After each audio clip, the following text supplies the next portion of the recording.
What's going on, family? This is your boy, Dr. Rashad Anderson, coming in for another episode of Why Black Men Teach.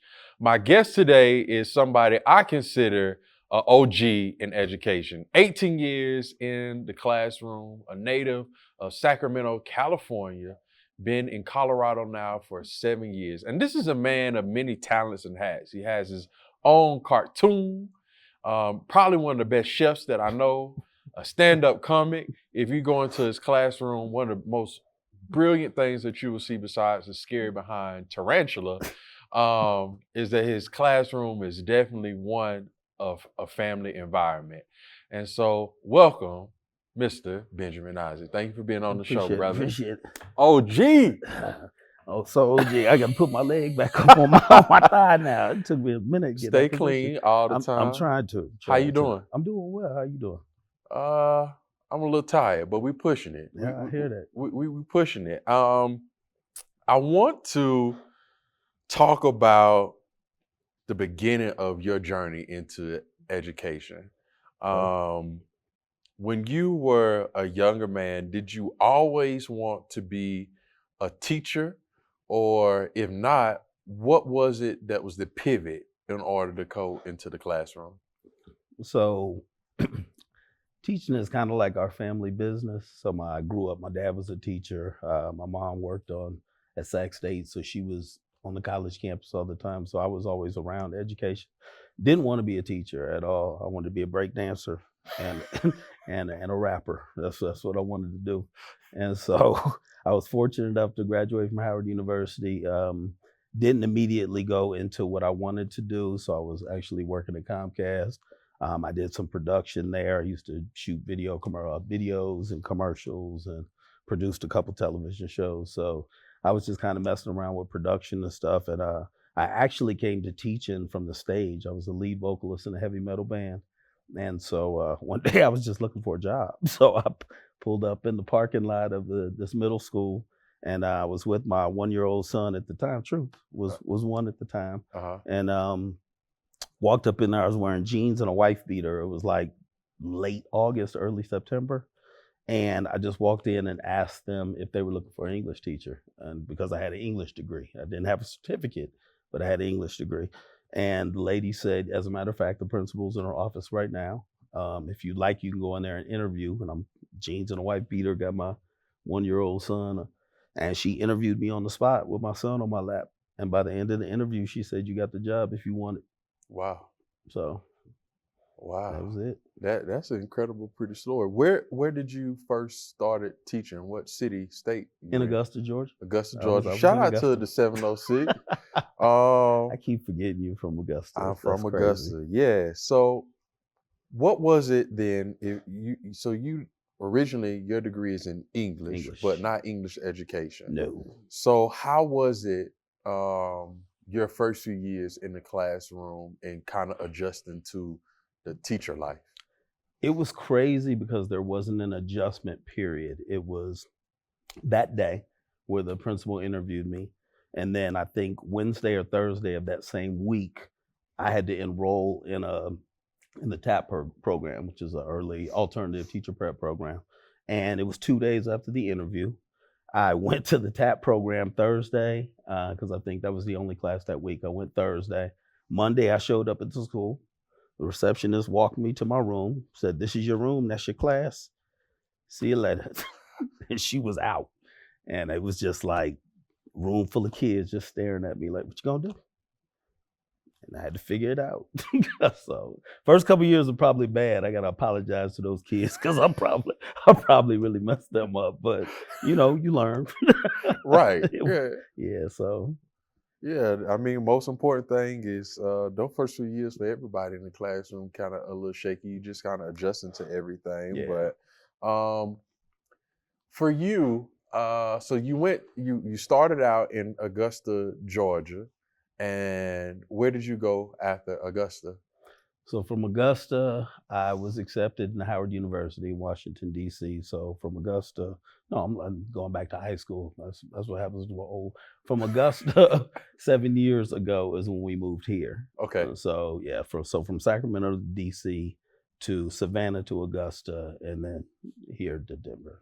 Let's unpack that a little bit, because the environment from Augusta, Georgia is tremendously different than Denver, Colorado. Very much so. Augusta, Georgia, rural, very warm, a majority of Black folks. Mm-hmm. Cost of living isn't that expensive. Not at And all. then Denver, Colorado, where very, very few Black men are in the school building. Mm-hmm. Different climate, different type of students. Yeah. What was that adjustment like for you? The adjustment. So after the initial, just there wasn't necessarily an instructional adjustment. There was an adjustment dealing with different student personalities, because there was definitely a different mindset with the students in Augusta and the students here in Denver. When I say a different mindset, I mean different types of students, because there is Yep. like a collective kind of youth culture, which often gets Yep. forgotten when people start, focusing on, Black, white, Latinx, whatever students. There's like a common student culture. And so the adjustment to teaching wasn't necessarily different. It was just getting used to different types of personalities. But I always remain who I am. So I guess the adjustment was on them, because I was going to be who I was. And so fortunately, it worked out for me. What do you think for students in Denver who, for the very first time, they now have a Black man in the classroom that's teaching them, that does not look like them, probably does not share their same culture, perspective, and life experience? What do you think that does, that now for the school year, they have a Benjamin Isaac in the classroom? What do you think that does for students that don't look like you? Well, so when I get into a school, one of the gifts that I consider myself to have is building relationships with students really quickly. And I think that comes from a level of authenticity that I have, that I show up in the classroom. Like, I am very much me 24/7. Amen. Yes, you are. Yes, I am. So there was no, I tend to be very real with the kids. The first couple of weeks when I first got to this school, or not the first couple of weeks, probably the first semester or so, I would go ahead and I would sub whenever teachers were out. So even though I taught in the high school, it gave me an opportunity to get to know the middle school students. So my thing was, I wanted to make sure as many students in the building knew who I was. And that is part of the relationship building process. And then you've been to my room. So the room was another calling card. Like, kids would just come in. So I heard about your room. Yeah. I want to come see your room. Or they'd be like, I heard you got a snake in here. I heard you got a tarantula in here. So they would come in for that. And as they would come in, it would give me an opportunity to talk to them and get to know them and remember their stories. So when I saw them in the hallway, I was able to relate something to them. Hey, how's your sister doing? Did your mom? So it's those types of things that just help to build the relationships. Relationships. Yes. Relationships is so important. When I work with the misters, I tell them that if you want to be a transformational teacher, then you got to build those relationships in the classroom. Yeah. What has having those really close relationships with students, how has that transformed your teaching throughout the years?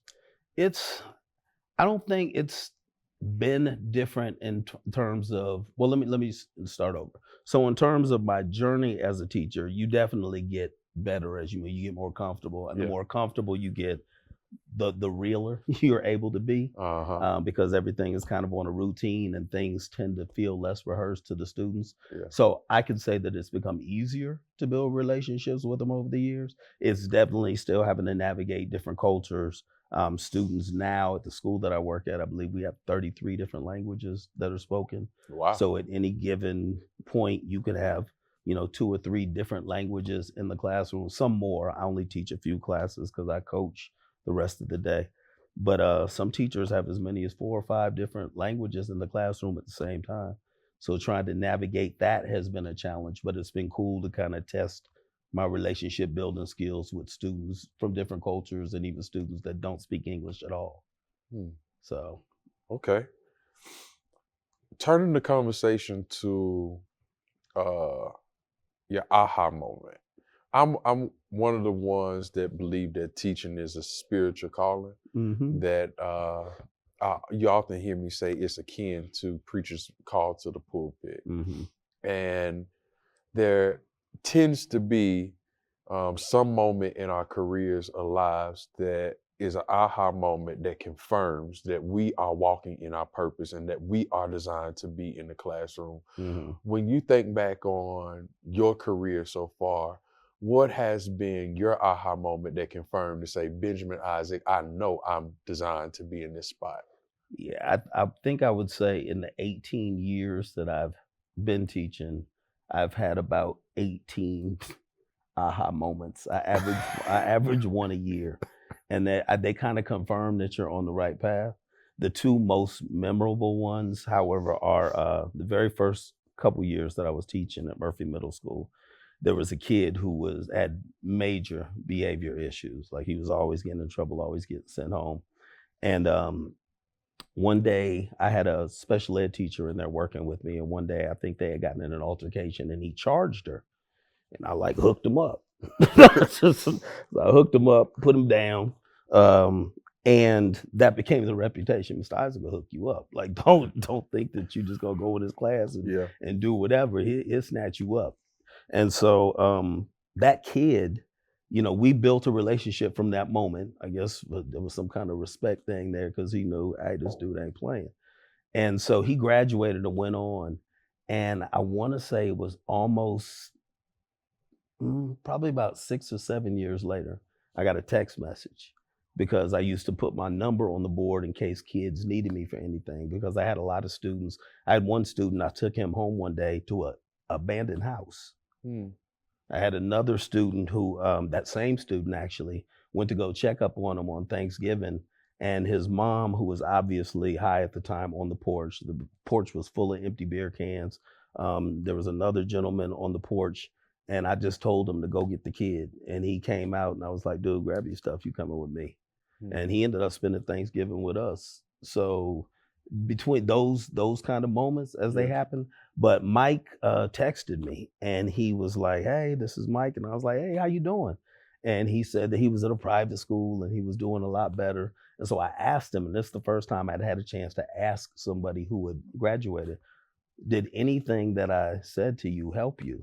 And he said, everything you said to me helped me. And that was the first of many to come aha moments. That's beautiful to me. Yeah. I love hearing stories about that. And me and you have had conversations before, and you often say that teaching is one of the best jobs ever. It and is. We don't hear that a lot, Mm-hmm. especially, there are very few Black men that's been in the classroom as long as you have, and you say it's the best job ever. Yeah. Why to you is it the best job ever? So I was telling you earlier that I felt like I wanted to be a performer. I wanted to be a rapper. And then I came to education from the stage. I was in a heavy metal band.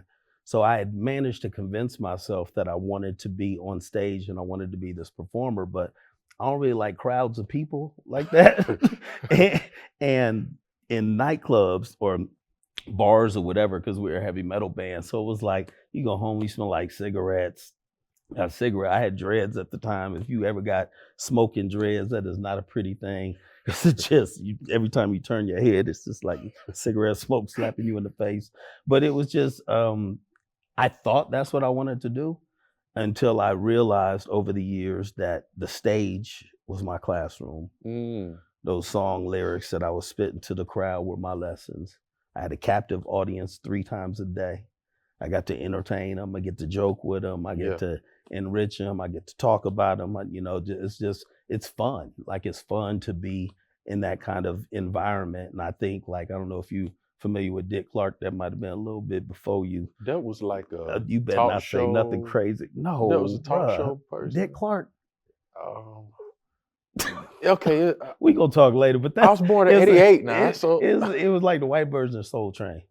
Oh, American Bandstand. So he did like a music show, and then he did the New Year's Rockin' Eves every year for New Year's Eve. I think that's probably where you know him from. Okay, maybe, But no, Dick Clark used to do his show and it was teenagers, and like being around teenagers and young people keeps you young. Like it just like you're still in touch kinda with what's going on.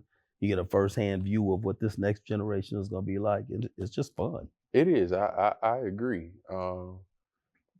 I get to work with college students all the time, including your son. And they teach me a whole lot, new language, new Yeah. ways of dressing, new ways of looking at things. Songs that I thought that everybody liked, they say this ancient, old Yeah, school music. yeah. 90s is old school music. now. Yeah. That's yeah, crazy. yeah, that is crazy. I want to highlight something because you don't see too many black folks in heavy metal. Yeah.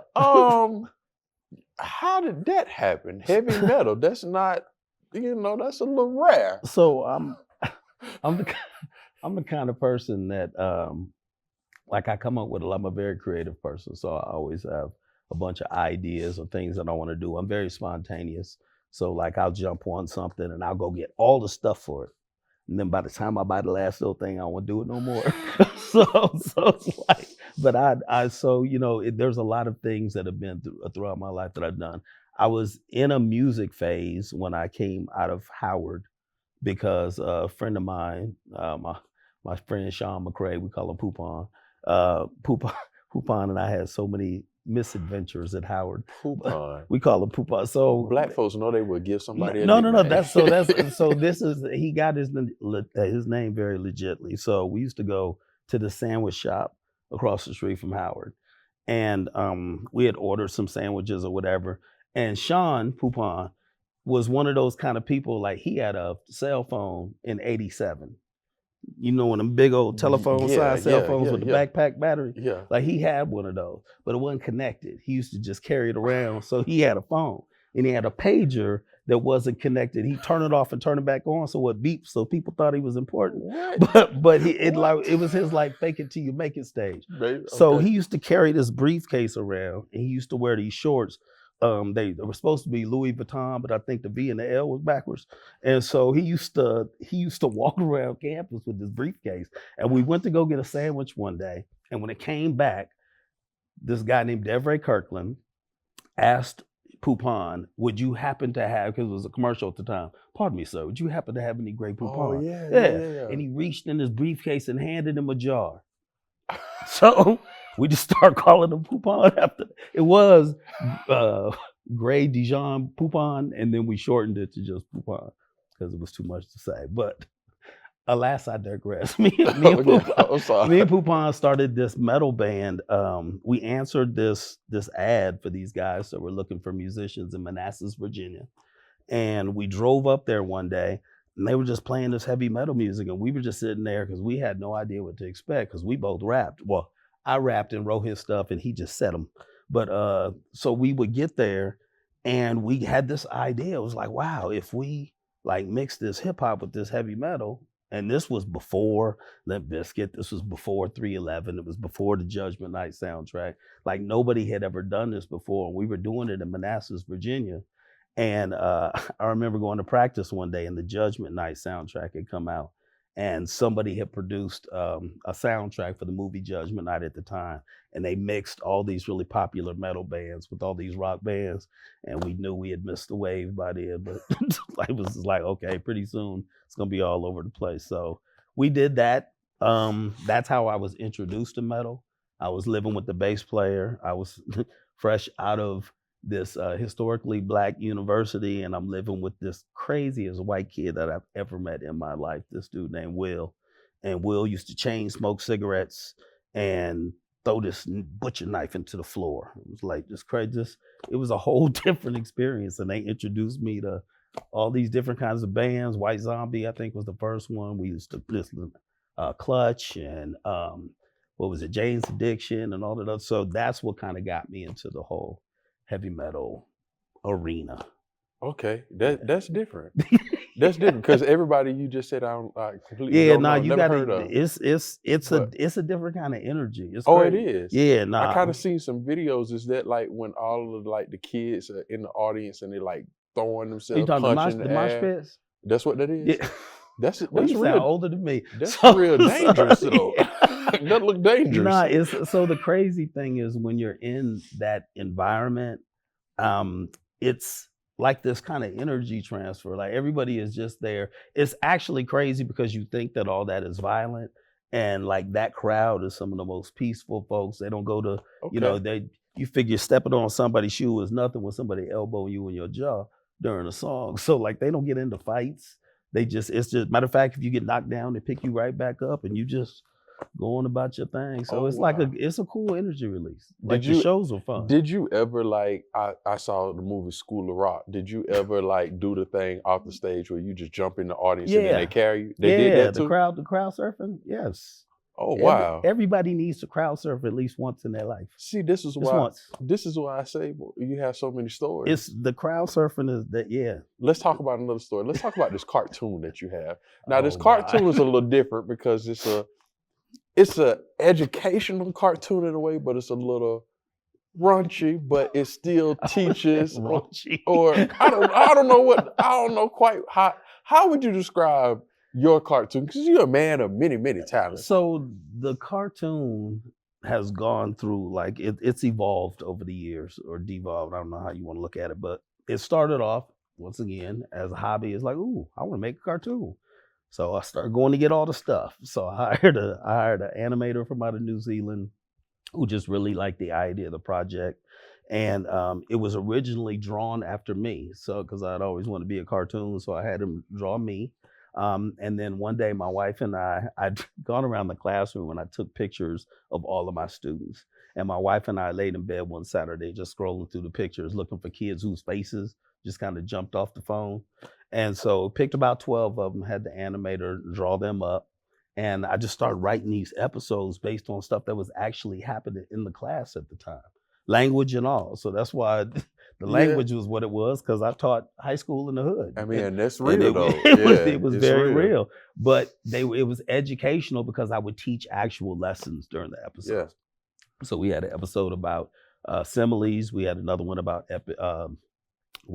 extended metaphors. Yeah. We had one about the difference between connotation and denotation.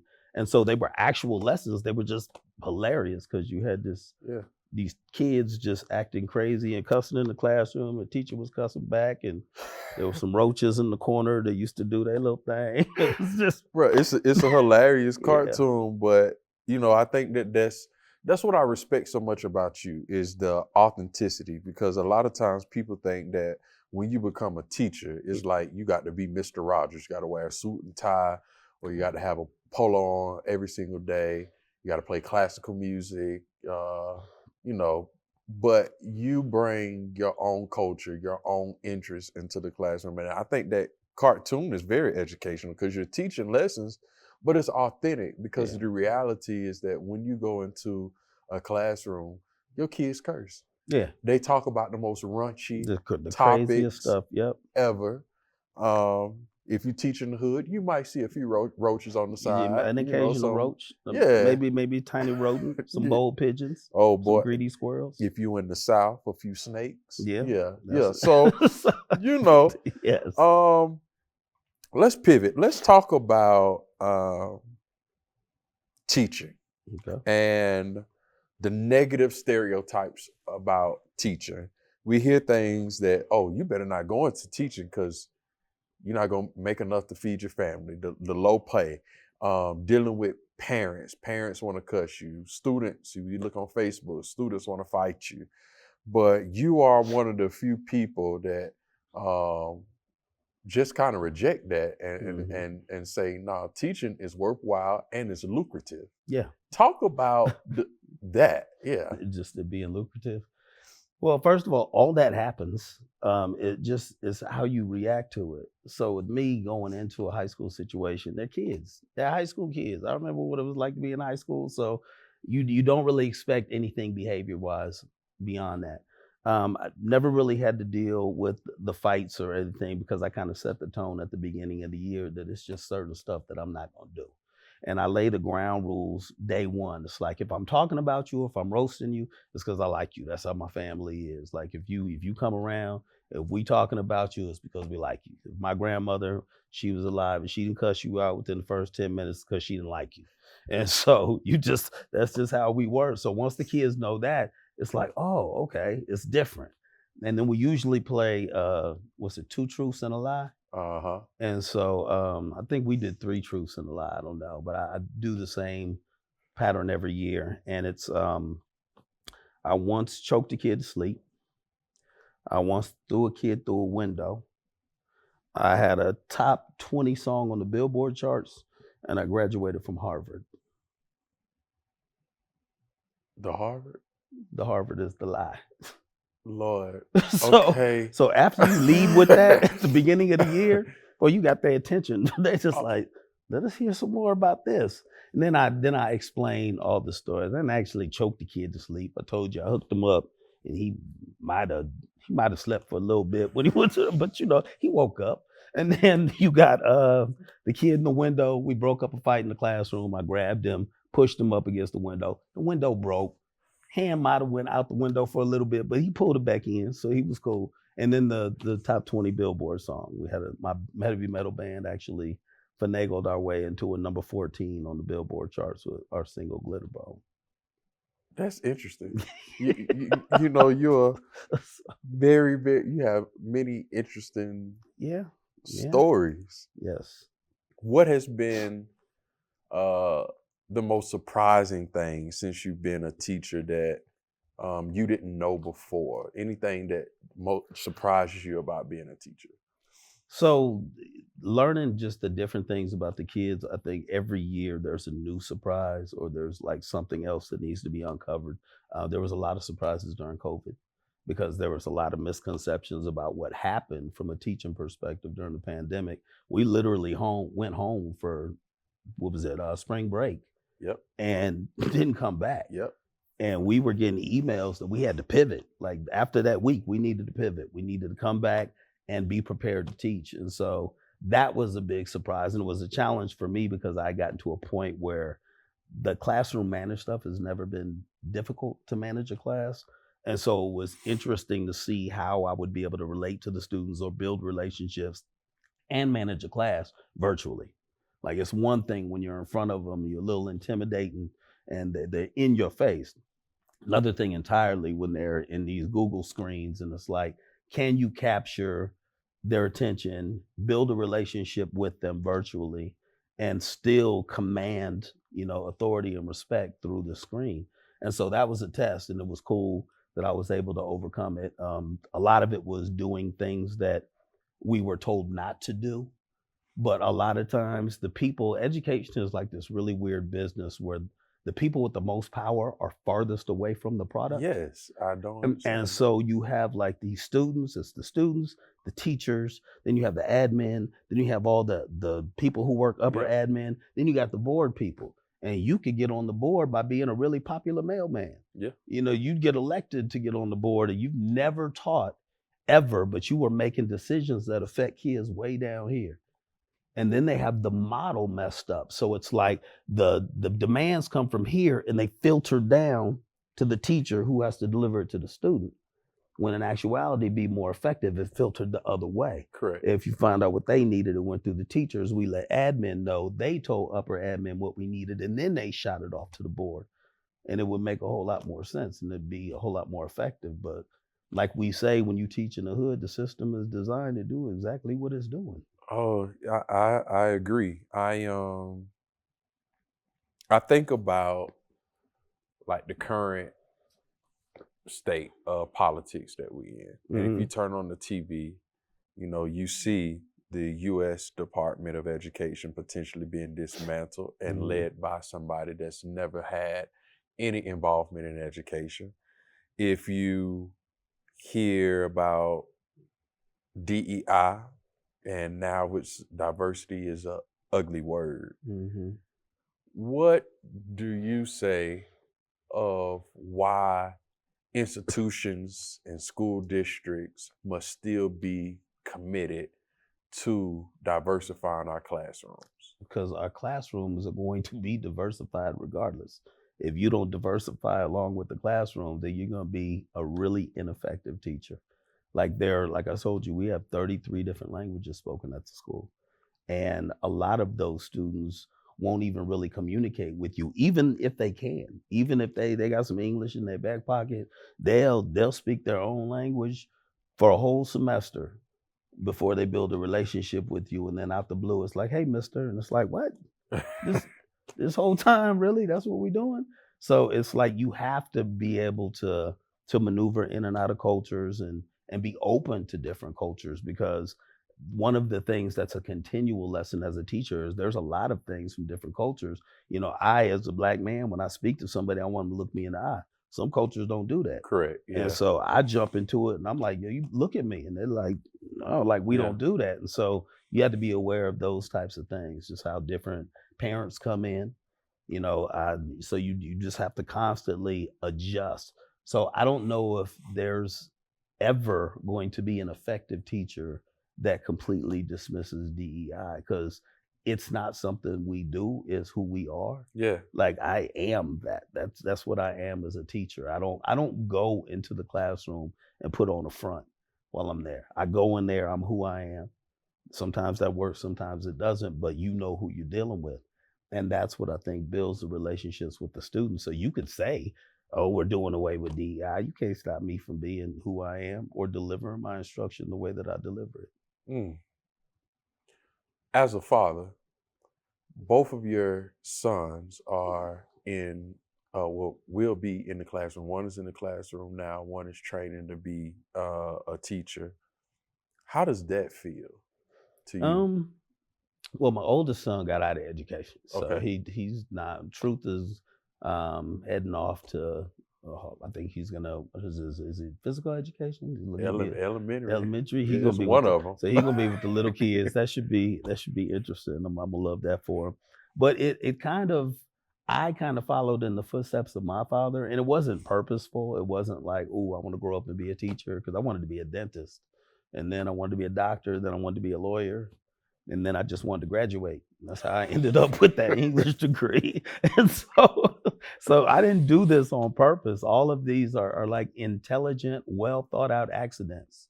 And so I just kind of fell into this, and it kind of goes with what you were saying earlier about teaching. Teaching is a calling. It's a ministry. Like you got to be called to do this. And it's one of those things, just like, being a minister or being a preacher, there's something that, like, when you're called to do it and once you're in it, it just feels right. That's why I don't want to do admin. I don't want to be a superintendent. I don't want to be none of that, because you don't get to deal with the kids. You don't get to be on the front lines where the changes actually happen. And so for me, it's like you were saying earlier, it's nothing like it. It's the most amazing job on the planet. And to see like my youngest son going into it, ooh, especially since I know where he was 2 years ago. Ooh, well, I love you. I love you and your program. A miracle worker, huh? Oh, sure. Oh, he take me through too. But man, hey, but he got a promising career. I think the most dressed up he used to get is when he wore patterned pajama bottoms. I think that was that was it. And the Crocs and the pajama bottoms and the t-shirts. And he ain't that big, so he wear like a medium. It'd be like real tight. The bottom of the t-shirt just touched the top of his waist. He had a really tiny t-shirts. I don't even know if they sell those sizes. I think you got to buy a medium and then wet it and put it in the dryer on real hot. So I don't know. And his face now what he think he cute. No, yeah, and so now he over. But he had a glow up though. Yeah, he had a glow up. Nah, he had a glow up because he. Woo! Yeah, it was bad. It was bad. Boy, when he see this, it's the truth. He knows. Oh boy, you funny. We talk about the calling of education and the calling of coming into the classroom. What do you say to the young black male that may be watching this episode and on the fence, or whether or not this is something they should consider? They may think, I'm going to be poor if I do this, or this is not really a viable career. What do you say to them? So the poor thing, and I'm not discounting everyone else's journey. I'm just saying that mine has been replete with accidental successes Mhm. and windows that I just happened to be there so I could jump through it, or doors that were left propped open that I was able to sneak through. Yeah. So my journey was very different, and I realized early on that the more degrees that you have in education, like there was a pay grade jump. So that was like, okay, so let me get this master's degree, let me go get this doctorate degree, and then you get a pay increase every year, like a percentage pay raise. And so I for me, first of all, before I got into teaching, I was working at Comcast, like I told you. And I looked up one day and calculated my checks. And I was like, dude, you were making $14,000 a year. Mm. But we was like making it. Like we was doing it. Like we weren't struggling. We had our moments. We had a couple cars that they came pick up in the middle of the night. But we were still doing it. And so when I got my first teaching job and I was making 31, that was double what I was making. So I never really had that perspective that teachers didn't make any money. And then plus the cost of living in Augusta is a lot lower. So your money goes a little further. And so we never really had a problem with teaching being something that wasn't substantial enough to fund the family and to do the things we wanted to do. So when I moved here and the pay significantly jumped, we were still used to living with the money that we had. So it got different. And so the teaching job itself depends on which path that you take. There's also other opportunities I get. So sometimes I got a grant one year to design the language arts curriculum, because that's what my master's is in, curriculum and instruction. So I got paid a big chunk of money to redo the language arts curriculum. And then starting just different programs within the school, there's always an additional fund of money coming in. So it depends on what you do with it. But if there was a young kid who was like on the fence, it's like, first you got to ask yourself what you're on the fence about, because I feel like some stuff is non-negotiable. Like if you're on the fence about your level of passion with supporting the community, or being like a mentor or a guide to something, I don't know if that's necessarily something you can fake. It's something you can learn to love, but it's a lot easier when you go into it because this is what you want to do and this is what you love. So to them, I would say try it and see what it is. But I've seen a lot of teachers over the 18 years that struggle, that have absolutely miserable days on the daily. And it's because they don't love it. Like anything that you love, you're willing to go through some stuff for. And so if you're waking up and you're miserable every day, you might want to rethink what you do, because it's kids are kids. You're not going to change that. Yeah. There's different levels, just like our parents, thought what they thought about us. You're always going to think that about the generation younger than you, so they're never going to be, good enough. And you just you ride the wave. You go in there and you love what you do. You know that you can't go into the situation thinking that you're going to save everybody. True. So at the very beginning of the year, like I'll ask my students, how many of you all do you think, in order for me to feel satisfied with what I did this past year, how many of you do you think I feel like I have to touch, that I have to really reach? They guess all these numbers, and I say one. I'm good if I just get one. One, I'm good, because then that's going to go and it's going to kind of branch out. And so I don't go in thinking that I'm going to change every single kid's life that comes in front of me. It's fortunate if I'm able to build a relationship with them where I do have that kind of effect, but you just go in and do what you do and be sincere, and don't think you're the expert in the room all the time, because a lot of times the lessons that I learn, that I'm able to channel back at them, because a lot of times they teach stuff they don't even realize they're teaching. So a lot of the stuff that I get, like I owe my greatness to the students that have been in my classroom all these years. Like you learn those different, the teaching techniques, the everything. So I go in to be a student as well. And if you have that kind of mentality, it's definitely for you. It's definitely best job in the world. Do you think that being a preacher is in your calling card? I think I got about another 10 years before I'm ready to morally like slow down. But there's just some things that I still think they frown upon in the church that I'm just like, bruh, like if we can renegotiate the terms, maybe I'll jump in right now. But other than that, maybe 10-ish years and I'll be willing to go Okay. there. I think I got it in me. It was, my grandfather was a primitive Baptist minister. And so, real structure. yeah, man. Super structure. Yeah, they sing them songs all slow. Oh, trust me. They said. I grew up in Augusta where my father was chairman of the deacon board. Yeah. I know. Yeah. Yeah. Okay. It's there. As we close, I know that you talk a lot to your students about how to find their purpose. Mm-hmm. Can we close out on a kid that's watching this and trying to figure out how to find what their purpose is in life? So there's a practice that I, kind of stumbled upon a couple years ago when I was designing the language arts curriculum for the district. And it's a Japanese philosophy of ikigai. And ikigai, I think it actually means discovering your purpose or, pretty much the reason that you're here. And it's 4 simple questions. And you answer those 4 questions. The first one is, or it's actually a 4-part exercise, is what I've turned it into for my students. So anybody watching this can do this themselves. Just get a piece of paper and a pencil. And you start with a list of everything you love. Like everything you love to do. Just jot down a list of every single thing that you love to do, regardless of what it is. Just jot it down. Hopefully you end up with a nice size list.